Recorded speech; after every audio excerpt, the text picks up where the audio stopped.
오늘 우리에게 주신 본문 갈라디아서 2장 17절과 18절을 함께 봉독해 올리겠습니다. 만일 우리가 그리스도 안에서 의롭게 되려 하다가 죄인으로 드러나면 그리스도께서 죄를 짓게 하는 자나 결코 그럴 수 없느니라. 만일 내가 합법한 것을 다시 세우면 내가 나를 범법한 자로 만드는 것이라. 아멘. 제가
주일학교 여러분,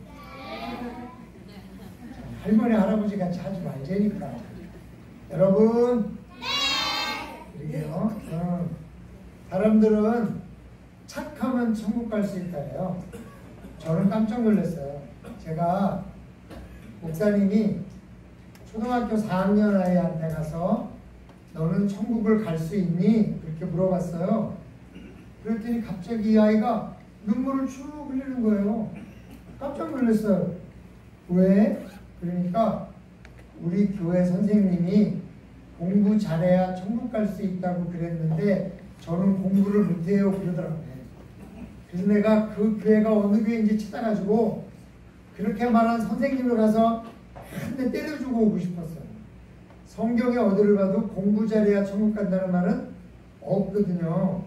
그래서 천국은 착해야 간다 그러는데요.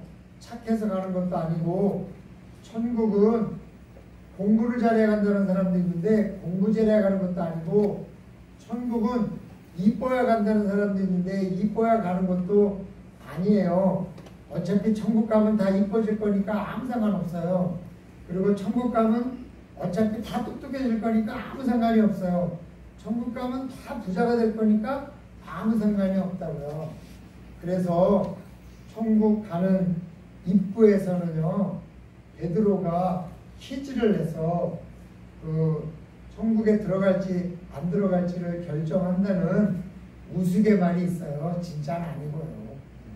그러냐면 베드로가 이렇게 있다가 누가 오면은 넌 예수를 믿냐? 그러면 네. 그러면 퀴즈를 낸대요.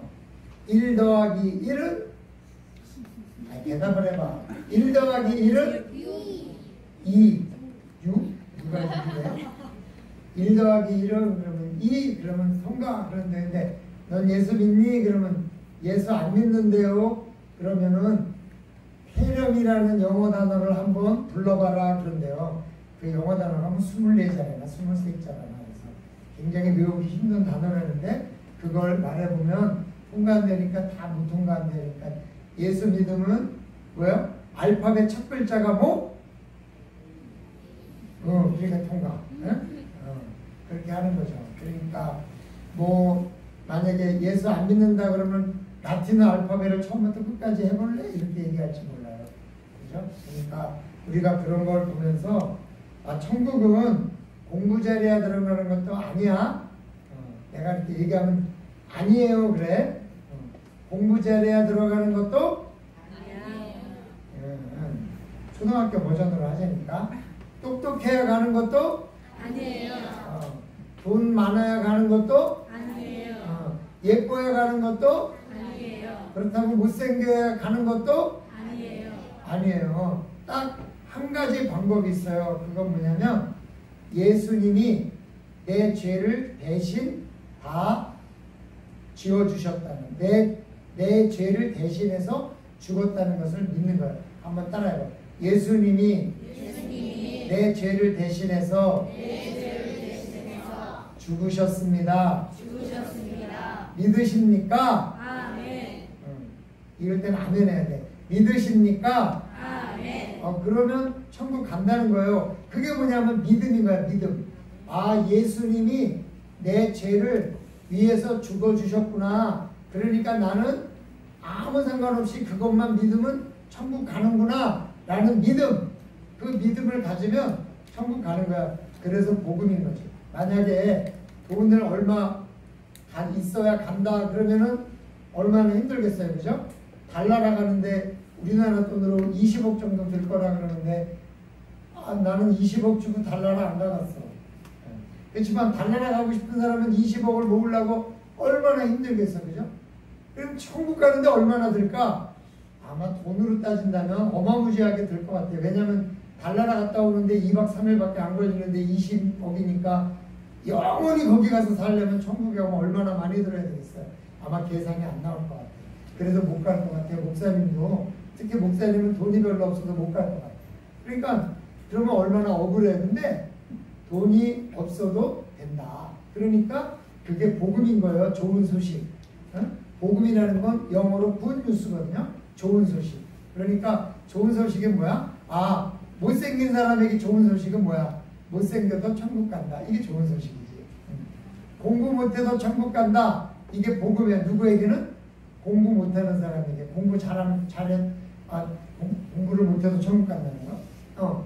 또 뭐 키가 몇 센치 이상 돼야 천국 간다. 그러면 키 작은 사람에게는 진짜 심각한 문제죠. 그러나 키가 작아도 천국 간다 그러면 복음인 거죠. 그래서 우리 어린이들이 꼭 기억해야 될 게 있어요. 천국은 어떻게 간다? 예수님이 내 죄를 대신해서 죽어주셨다는 것을 믿으면 무조건 천국을 간다. 그러니까 여러분이 누구한테 가서 얘기할 때도 그렇게 할게요. 예수 믿으면 천국 간다. 따라해봐. 예수 믿으면 천국 간다. 예수 믿으면 천국 간다. 그렇지. 그 다음에 이제 그걸 조금 더 길게 하면 이렇게요. 예수님이 내 죄를 대신해서 죽었다는 것을 믿으면 천국 간다. 이거 외우기 어렵잖아, 그지? 그러니까 우리가 그걸 묶어서 이렇게 해야 되는 거야. 예수님 믿으면 천국 간다 하는 거예요. 그러니까 우리 어린이들 천국 갈 수 있는 사람이니까 천국 갈지 말지 걱정하지 말고 열심히 교회 나와서 하나님을 잘 믿고 나중에 천국 가서 만나야 돼. 만나면은 너무너무나 행복할 줄로 믿습니다. 아까 우리 아민이한테 우리 부장 권사님이 그러더라고. 아민아, 금요일날 낚시 갔다가 토요일날 저녁에 와가지고 주일날은 꼭 교회 나오자. 그러니까 아민이가 네 그러더라고. 난 그 소리가 방에서도 들리는데 얼마나 좋든지. 아민아, 응? 낚시 갔다 토요일도 잊지 말고 그 토요일날 저녁에는 와잉? 제가 이렇게 낚시를 좋아해서요. 금요일날 가면 주일날도 못 오고 계속 낚시해요. 제가 낚시를 나한테 제가 낚시 강의를 하는데 와 너무 잘하더라고요. 저보다 훨씬 잘하는 것 같아요. 네.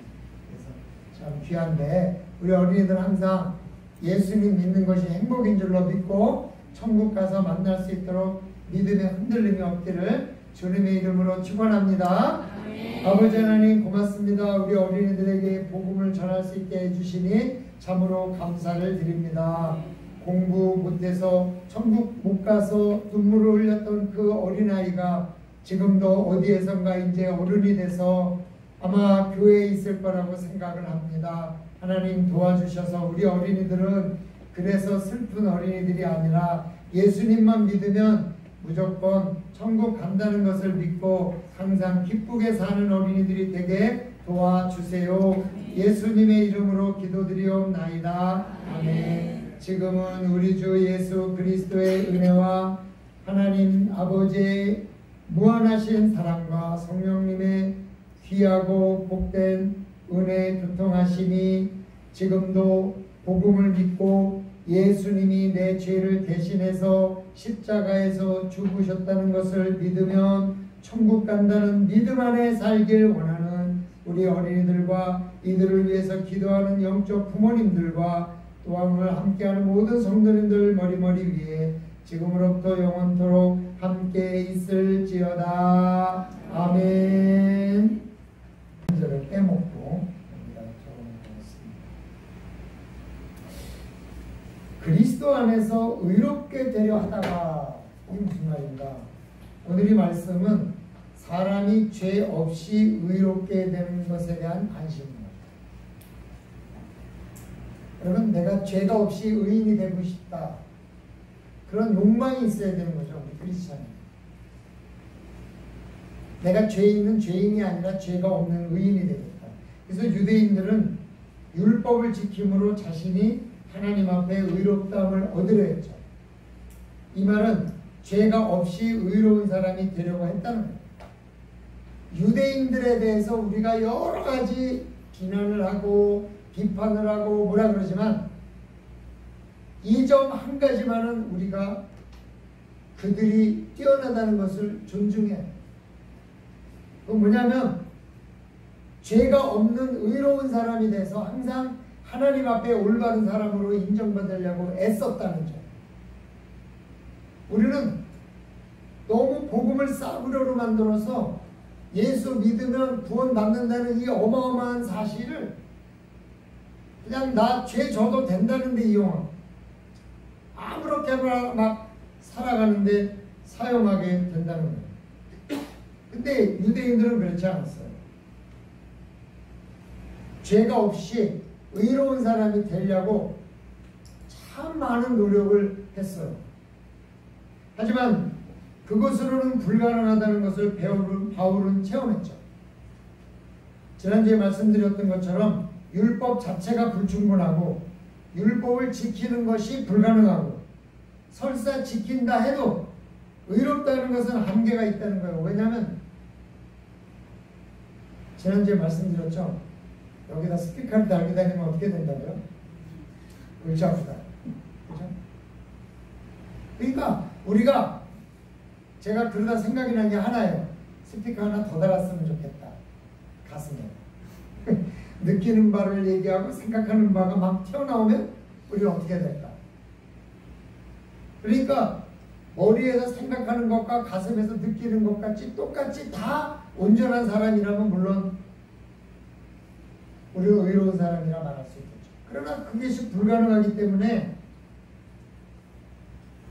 아기를 품은 자도 사형이라는 하나님의 정하심을 알고도 자기들만 그렇게 행할 뿐만 아니라 남도 그렇게 행하게 한다는 로마서 1장 32절의 말씀을 우리가 기억할 때 우리는 누구도 죄가 없는 의인이 될 수 없다.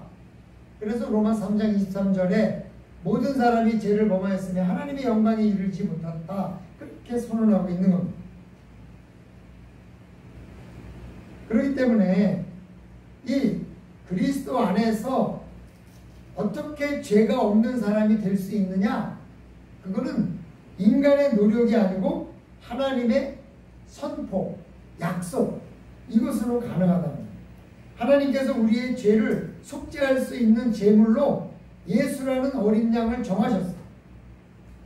네가 사온 양으로 제사를 드리는 게 아니라 내가 너에게 준 예수라는 이 어린 양으로 제사를 드리면 그 제사를 내 죄 대신 다 받으시고 내 죄를 용서해 주시겠다고 선포하신 거예요. 선언하신 거예요. 그렇기 때문에 하나님의 약속은 심판자가 하나님이기 때문에 효력이 있는 거예요. 여러분 재판에 가보셨어요? 저는 재판을 여러 번 해봤어요. 제 직장에서도 제 담당이 그쪽이기 때문에 돈 내고 물건 가져가고 돈 안 내는 사람 재판하러 가면 제가 가서 참석해야 됐고 또 교회에서도 한번 구청하고 이 불법 건축물 문제 때문에 재판이 돼서 한번 재판을 갔거든요. 한번 재판을 가서 판사가 막 그 공무원 그 담당자를 막 야단치더라고요.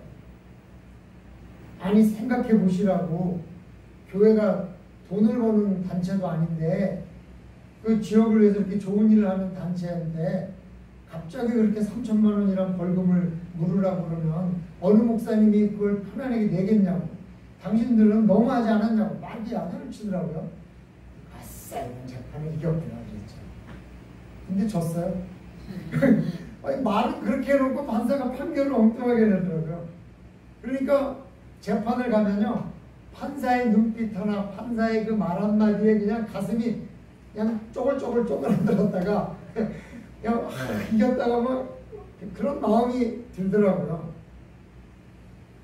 세상 판사도 왜 그 판사의 말을 내가 중요하게 여기느냐면 판사가 판결을 내리는 대로 결정이 나니까요. 그러니까 1심에서는 800만 원만 내라고 해서 그냥 내려고 했더니 또 구청에서 또 다시 또 재판을 해서 2심에서 졌어요. 3심까지 가느냐 안 가느냐를 가지고 교회에서 의논하다가 안 가는 게 좋겠다 그런 나이가 있어서 그냥 할 수 없이 포기하고 말았는데 그 판사가 판결을 내리는 거기 때문에 그 판사의 눈빛 그 말 한마디가 이렇게 중요한 거죠.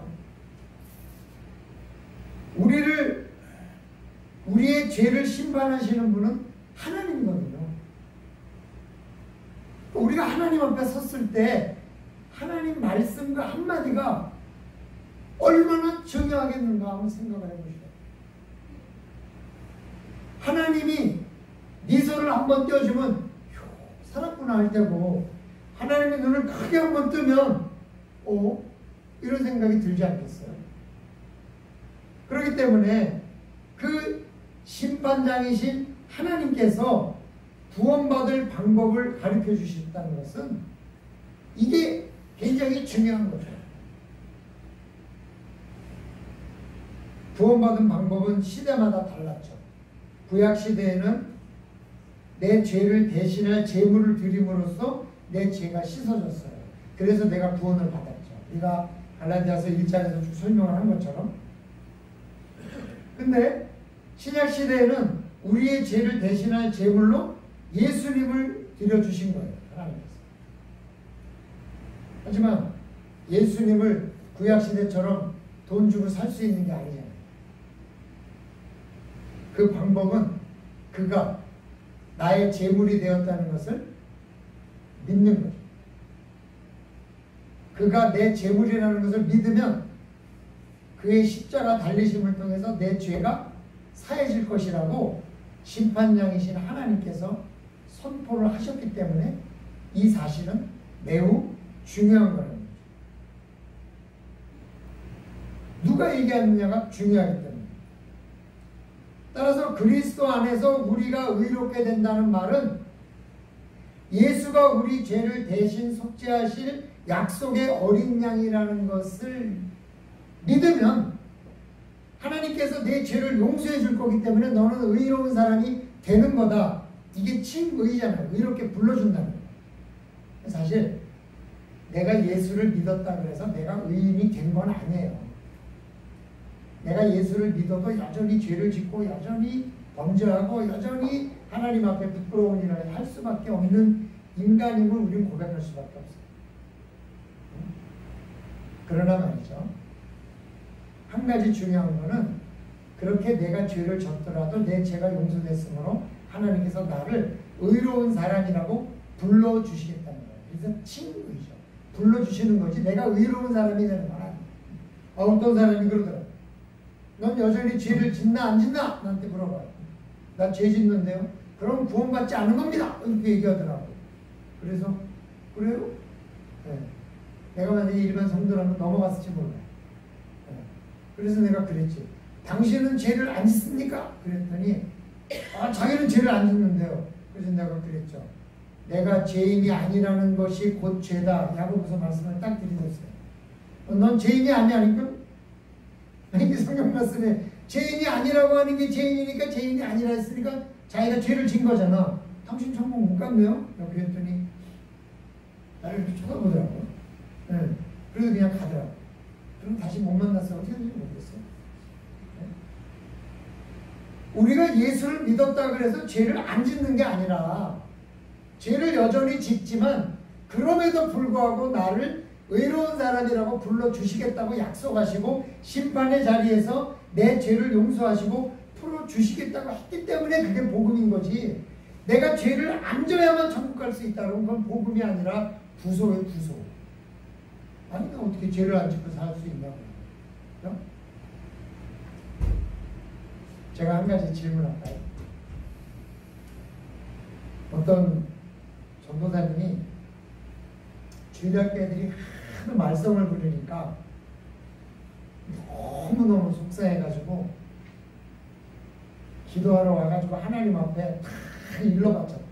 어떤 녀석이 어떻게 해가지고 못했고 어떤 녀석이 어떻게 못했고 내가 너무 속상하고 하나님 그랬대.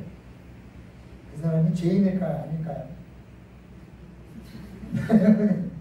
그 사람이 죄인일까요? 아닐까요? 얼마나 속상해서 막 그렇게 했겠어요. 그죠? 네.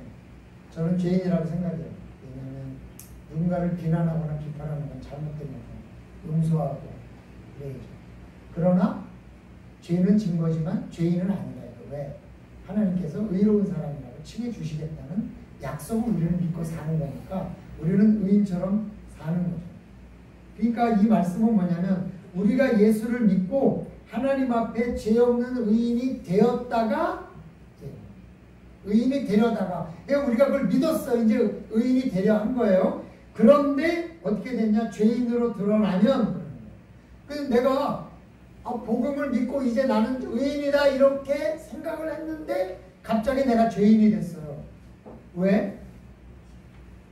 그 말은 뭐냐면 그리스도 안에서 의인이 되는 복음, 즉 예수가 우리의 죄를 대신 지고 가실 속죄의 양이라는 것을 믿었는데 이것으로는 불충분하다고 하는 당시 일부 율법사들의 이야기를 듣고 유대인의 이야기를 듣고 그 율법의 일부 특히 할례를 행해야만 유대인이 된다고 해서 다시 할례를 받으려고 하는 거예요. 그 얘기 뭐냐면 내가 예수의 복음을 듣고 나는 이제 의인이 됐다라고 믿으려고 하다가 할례를 안 받았네?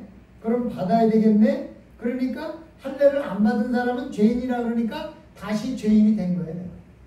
네? 당시 유대인들이 중요한 입교 의식이 할례거든요. 이방인이 유대인과 같이 종교행사를 하거나 이방인의 지위를 얻으려면 어떻게 해야 되냐? 할례를 받아야겠어요. 이 유대인은 목회설통사이기 때문에 엄마가 여자가 유대인이면 남편도 유대인이 될 수 있지만은 남편이 이방인인 경우에 유대인으로 되려면 할례를 반드시 행해야만 유대인으로 인정을 받았거든요. 그러니까 유대인들이 갈라디아인에게 예수를 믿어도 할례를 받지 않으면 효력이 없다고 가르친 거예요. 그런데 여기에 갈라디아인들이 넘어갔어. 그래서 막 할례를 받아야 된다고 하는데 막 이렇게 얘기하니까 누군가 편지를 보내서 바울에게 아니 지금 우리 사회 안에 할례를 받아야지만 제대로 그 믿음이 효력이 있다고 하는 사람들이 있어서 지금 술렁술렁이는데 어떻게 하겠냐 그러니까 사도 바울이 편지를 쓴 거잖아요. 얘들아 너희가 예수 그리스도의 복음으로 의인이 되려다가 할례 때문에 다시 죄인이 된다면 죄인이 되었다면 너희들이 의인이 아니라 지금 죄인이라면 어떻게 되겠느냐 이렇게 하는 거예요. 근데 이게 참 어려운 문제예요. 목사도 아차 잘못하면 율법주의가 되기 쉬워요. 그런 걸 너무 많이 깨달아요. 이게 왜냐하면 인간에게는 너무 자연스러운 행동과 생각의 방식이 그래요. 인간이. 그게 무슨 말이냐면 인간에게는 기본적으로 대가와 보상의 원리가 있어요. 그래서 공짜로 준다는 말을 들으면 세상에 공짜가 어디 있어? 이렇게 생각해요. 근데 싸게 준다 그러면 이렇게 생각해요. 그럼 아마 누가 공짜로 준다 그래봐요. 오히려 안 가잖아요. 제가요 어떤 교회를 갔는데 이제 점심을 줘요. 근데 그 교회는 점심이 공짜예요. 우리 교회처럼. 근데 이제 교회가 커지면 우리 교회처럼 공짜로 못 줘요. 워낙 사람이 많으니까. 근데 어떤 교회 가면 3,000원도 받고 4,000원도 받고 어떤 교회는 공짜로 그래요. 근데 제가 한 가지 깨달은 게 있어. 어떤 교회 가니까 점심이 1,000원이야. 근데 공짜로 주는 밥을 먹을 때는 어떤 느낌이 드냐면요. 이렇게 밥이 이래. 이런 생각이 들어요. 근데 1,000원을 내고 먹으니까 무슨 생각이 드냐면 1,000원짜리 지금 괜찮네. 이런 생각이 들더라고요. 사람의 심리가 참 묘하더라고요. 1,000원짜리 지금 괜찮네? 네? 공짜 밥보다 이 밥이 더 나빠. 공짜로 줄 때 밥보다 이 밥이 약간 좀 퀄리티, 품질이 떨어져. 근데 공짜로 먹을 때는 공짜라고 이렇게 주나? 이런 생각이 드는데 1,000원을 내고 먹을 때는 1,000원 지금 괜찮네. 이게 사람이 기본적으로 갖고 있는 정서가 이 보상과 대가의 의식이 우리 안에 있기 때문에 그래요. 그래서 공짜로 준다 그러면 뭔가 감춰둔 게 있겠지. 저걸 통해서 뭔가 나를 꼬시려고 하겠지. 저걸 통해서 뭔가 나를 얻어내려고 하겠지. 그러는 거죠. 우리 안에 이 할례는 보이는 거죠. 그 증표죠. 근데 믿음은 증표가 없어요. 그러니까 믿습니까? 믿습니까? 아멘! 그래도 믿지 않는 사람이 있을 수 있다는 거예요. 왜? 믿음은 표가 안 나니까. 그래서 지난주에 제가 말씀드렸죠. 네, 믿음은 얼굴이 다 파래지면 좋겠어. 네, 그러면 믿는 사람과 믿지 않는 사람을 잘 구분해서 이렇게 오케이하면 좋겠어. 근데 다 똑같으니까. 네? 뭐 어떤 목사님은 뭐 이렇게 기도를 하면 보인다 그러더라고요. 누가 믿는지 누가 안 믿는지. 근데 저는 그렇게 하면 목회가 더 힘들 것 같아. 네? 누가 믿었는지 누가 안 믿었는지 확실히 보이면 내가 어떻게 사람을 믿고 어떻게 뭐 일을 하겠어요. 안 보이니까 대충 속기도 하고 또 그냥 넘어가기도 하고 그러는 거죠. 그건 별로 좋은 건 아닌 것 같아요. 그러니까 이 믿음이라는 것은 그냥 그 마음속에 이렇게 들어있는 거죠. 그러니까 우리가 죄인이 된다는 것은 뭐냐면 복음에서 벗어나서 다시 율법을 지켜야 된다는 쪽으로 돌아선다면 어떻게 되겠느냐? 그러면서 이 말 하는 거예요. 결코 그럴 수 없는. 굉장히 강력한 표현이에요. 결코, 절대로 그럴 수 없다. 사랑하는 성도 여러분, 우리는 복음으로 갔다가 율법으로 돌아오면 안 돼요. 항상. 그래서 교회에 들어오면요, 교회는 왜 공산주의가 교회를 싫어하느냐? 교회는 평등하기 때문에. 배운 사람이나 못 배운 사람이나 똑같아요. 네? 권력이 있는 사람이나 없는 사람이나 똑같아요. 왜? 진짜 믿을 수 있는 사람과 믿을 수 없는 사람이 있다고 하면 달라.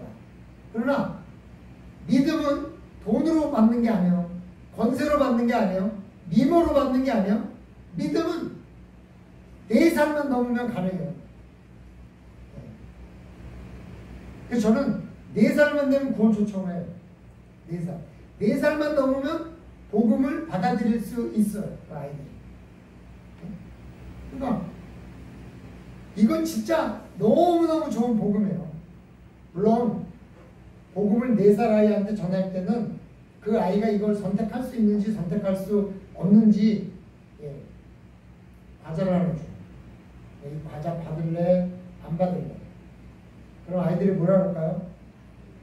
받겠다 그래요. 그래, 받으면 내가 줄게. 예수님 믿는 거를 가질래? 안 가질래? 예수님을 가질래? 안 가질래? 이렇게 물어봐. 그럼 내가 고민해. 왜냐면 예수가 뭔지 모르니까. 근데 그럼 제가 이렇게 해요. 좋은 거야. 그러면 달래요. 그러면 예수님이 이거다. 그리고 이렇게 기도해줘요. 근데요, 아이들이 그게요, 굉장히 영향이 있다는 걸 보고 제가 깜짝 놀랐어요. 물론 그 어린아이들도 그렇게 하면 받을 수 있겠죠. 그러나 4살이 넘으면 아이가 판단을 해요. 내가 이걸 받을 수 있는지 안 받으면 어떤 일이 있는지. 물론 정확히 판단을 하면 중3이 돼야 돼요. 중3이 돼야 이 현재의 결정이 미래에 어떤 영향을 주는지야 인간관계가 알아지기 때문에 엄밀히 따지면 중3까지는 어려워요. 그래서 14세 때 세례를 받는 거예요. 그럼 우리는 이제 다 성인이니까 우리는 절대 복음으로 구원을 얻는다. 예수가 내 죄를 대신 지으셨다는 것을 믿음으로 구원을 얻는다. 이런 사실에 특별히 절대로 다시 돌아가는 일이 없이 그저 복음으로 천국 간다는 사실을 믿으시고 항상 은혜 안에 사시기를 주님의 이름으로 축원합니다. 결코 그럴 수 없다. 그것은 이미 율법으로 의인이 되는 것이 불가능하다는 것을 설명했어요. 지난주에. 의인이라는 것은 죄가 없는 사람. 유대인들은 율법을 지킴으로 죄가 없는 사람이 될 수 있다고 믿고 혹시 율법을 어기면 제물을 통해서 그 죄를 지울 수 있다고 믿음으로 율법에 매여 있는 자들이죠. 그런데 율법을 아무리 정확하게 지켜도 안 되는 이유는 이거. 마음속까지 살피시는 분이 하나님이기 때문에 율법의 행위는 할 수 있으나 여기 와서 예배는 드릴 수 있으나 처음부터 끝까지 온전히 하나님의 살아계신만을 생각하면서 오직 예배에 집중하느냐 안 하느냐는 잘 모릅니다. 어쨌든 저를 빤히 보고 있어도 딴 생각할 수 있다는 거예요. 나도 그래 본 적이 있기 때문에. 그렇기 때문에 율법의 행위로는 완벽할지 몰라도 율법의 그 마음속까지는 지킬 수 없기 때문에 우리는 불가능하다. 그래서 여러분 권위자, 높은 사람에게 인사를 할 때 마음으로까지 존경하며 인사를 하면 얼마나 좋을까, 그죠?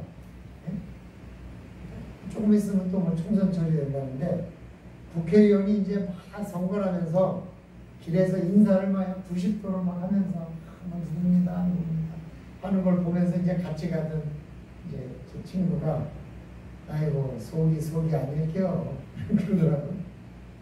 그 사람이 진짜 나한테 인사하는 거예요? 네? 물론 그런 사람들이 전혀 없다고 볼 수는 없으나 솔직히 말하면 형 달라 이 말이죠. 그나마 뭐 그 인사도 못 받고 표식이 너무 억울하니까 그냥 받고 있는 거지 우리가. 그죠? 네. 그래서 제가 뭐라는 자면 여기 표현으로 조금 길리면 그냥 무시하면 돼요. 무시하면 되지 뭐 그걸 뭐 굳이 뭐 그래요. 근데 가끔은 마음을 읽는 사람이 있다는 거예요. 거짓된 인사와 진짜 인사를 알아차리는 사람이 있더라고요. 직관이 되게 민감한 사람.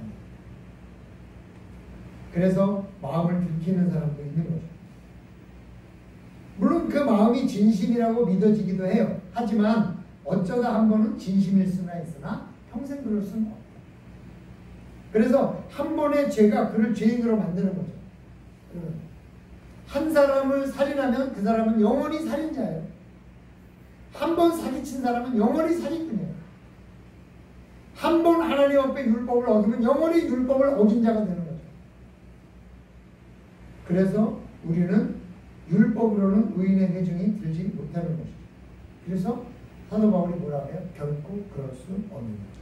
따라서 죄 없는 의인이 되는 것이 율법으로는 불가능하다는 것을 깊이 깨닫고 복음으로 죄 없는 의인이 되는 길을 찾아서 가르쳤고, 그리고 너희가 따랐었는데 어찌해서 이 좋은 길을 버리고 다시 죄인의 길로 가려느냐?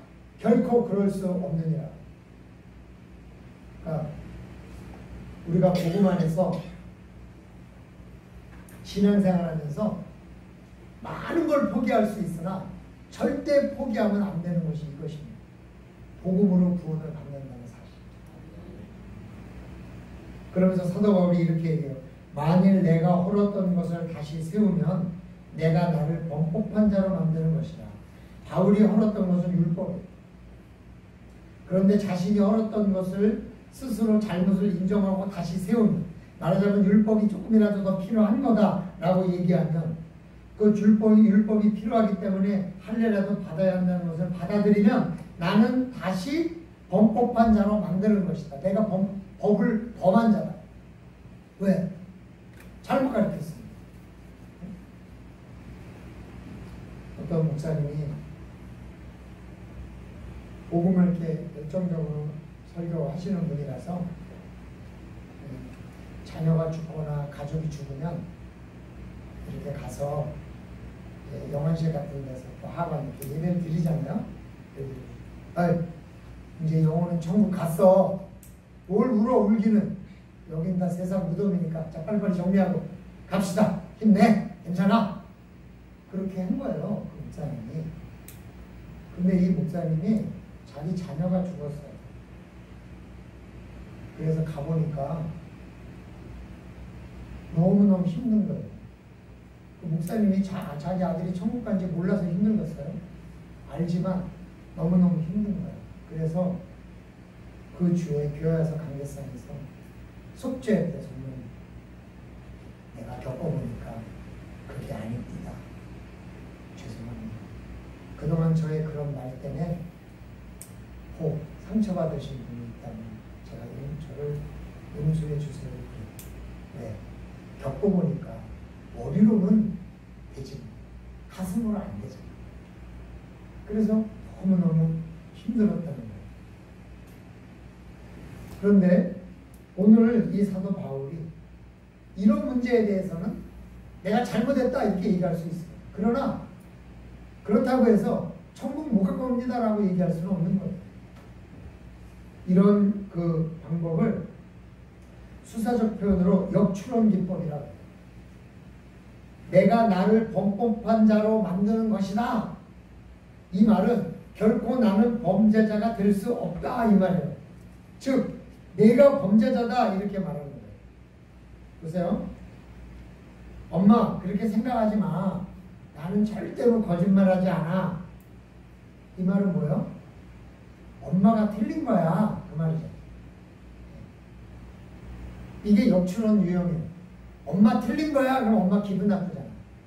난 안 틀린 거야 절대로. 그 얘기 뭐야? 엄마 틀린 거잖아 이런 말이에요. 이런 언어 기법을 나 전달법이라고 해요. 엄마가 틀렸어 하는 말보다는 나는 안 틀렸어 이 말이 훨씬 더 부드럽다는 거죠. 엄마가 나를 못 믿어주면 내가 너무 속이 상해요 라는 말하고 나를 못 믿는 엄마가 미워요 이 말하고는 완전히 다르다는 거예요. 반대는 너 전달법이죠. 이걸 I 메시지, U 메시지라고 하는데 사실 이게 미국에서 나온 이론인데 미국 사람들은 이걸 이해하기가 되게 쉬워요. 왜냐하면 미국 사람들은 항상 주어가 먼저 나오거든요.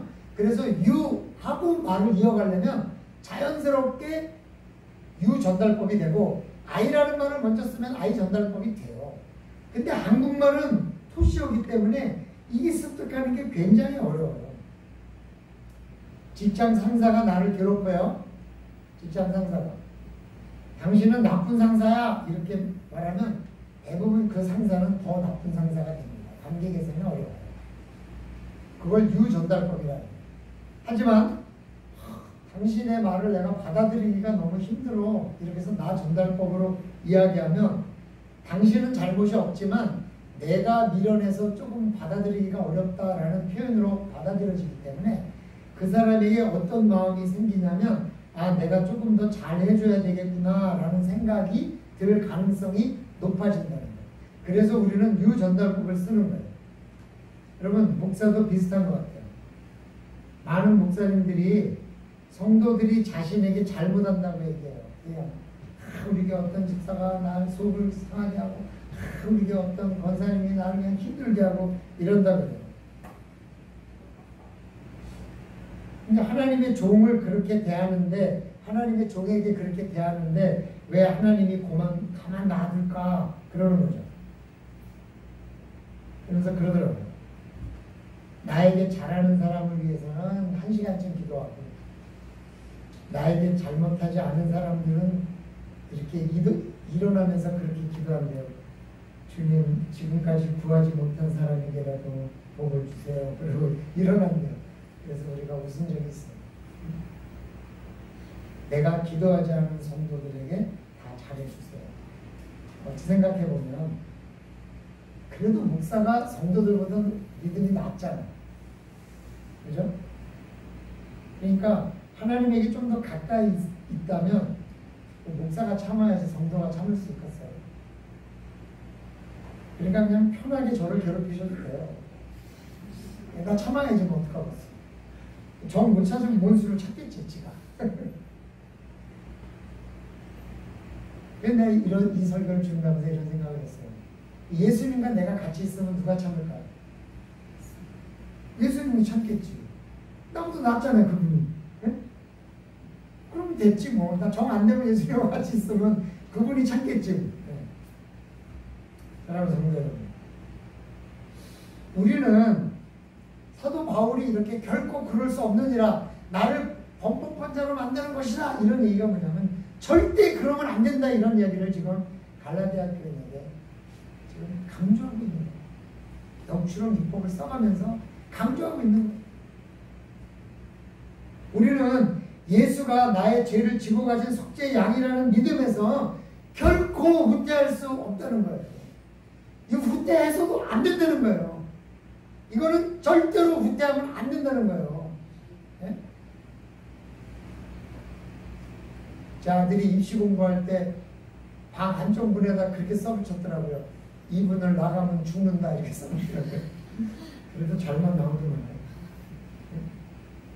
여러분 복음에서 포기하는 거는 절대로 안 된다. 결코 그럴 수 없다. 그렇게 하면 나를 범법한 자로 만드는 거다. 이 말이 다 무슨 말이에요? 절대 여기서는 포기하지 말아라. 할례 필요 없다. 율법 필요 없다. 오직 얘를 대신 지고 간 속죄 양이라는 것을 믿는 믿음만이 우리를 심판자의 심판에서 건져낼 수 있는 복음이다. 그런 얘기를 사도 바울이 하고 있는 겁니다. 우리가 어떤 신앙을 하든지 늘 이 복음 안에서 흔들리지만 않으면 문제가 없어요. 그럼 복음 안에서 흔들리면 문제가 있다는 거예요. 복음 안에서 흔들리지 마시고 늘 승리하시는 주의 백성들이 되시기를 주님의 이름으로 축원합니다. 옆에 분에게 한번 이렇게 인사하시죠. 결코 그러시면 안 됩니다. 그러시면 안 됩니다. 결코 그런 일이 없으시기를 주님의 이름으로 축원합니다. 사랑의 아버지 하나님 고맙습니다. 결코 그럴 수 없다고 사도 바울이 강조하고 또 강조합니다. 나를 범법한 자로 만들 수 없다. 내가 절대로 포기할 수 없다고 이야기를 합니다. 주님, 우리도 포기할 수 없습니다. 복음은 포기할 수 없습니다. 딴 건 다 포기해도 복음은 포기할 수 없습니다. 우리가 결코 포기하지 않고 복음 안에 승리하고 끝까지 하나님의 은혜를 누리는 주의 백성들이 되게 도와주시옵소서. 예수님의 이름으로 기도드리옵나이다.